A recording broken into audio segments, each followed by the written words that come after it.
Kur'anin ta kemi në jetën tonë. Është mision dhe synim i yni. Si të arrim këtë?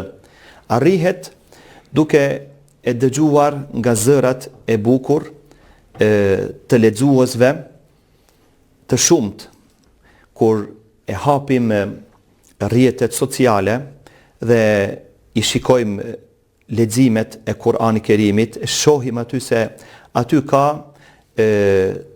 njerëz të nacionaliteteve të ndryshme, qofshin edhe arab, edhe jo arab,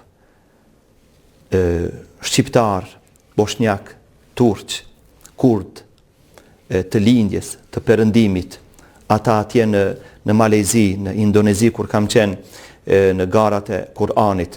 Pra, ky Kur'an është aq i lehtë të lexohet nga të gjithë. Kush dëshiron me lexu, e arrin një gjë të tillë. Vetëm a ka dëshirë dhe ashk në zemrën e tij. Ne të ndëgjojmë Kur'an, bile para gjumit, të qetësojmë zemrën tonë, shpirtin tonë para gjumit me dëgjim të Kur'anit. Edhe nëse na zë gjumi, nuk është problem.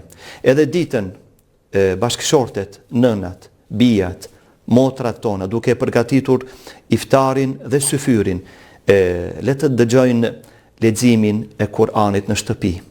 Bile edhe ta përsërisin, a ka shtëpi më bukur se kur hin burri nga puna, i lodhur fizikisht, kur e qel derën nga kuzhina, vjen zëri i bashkëshortes së tij duke lexuar ajete me zërin si të melekve të Allahut xheleshanuhu. Pra sa më shumë të dëgjojmë ne meshkujt në makinat tona, duke vozitur, duke udhëtuar, duke punuar ai zdrukthari punën e tij, farkëtari, ai tjetri në mjeksi,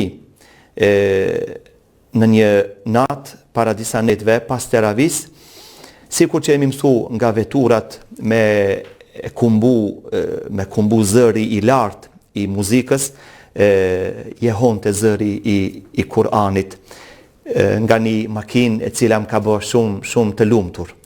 Pra të dëgjojmë, sepse jemi duke jetuar një jetë plot me stres dhe plot me depresion. Kur'ani na qetëson, ta marrim Kur'anin, ta fusim në jetën tonë, kemi mja pa hajrin, qetësin, begatin, suksesin, bereqetin, harmonin, shkurorzimet kanë me ra në nivelin më të ulët, problemet prindër, fëmijë kanë me u minimizu me anë të Kur'anit.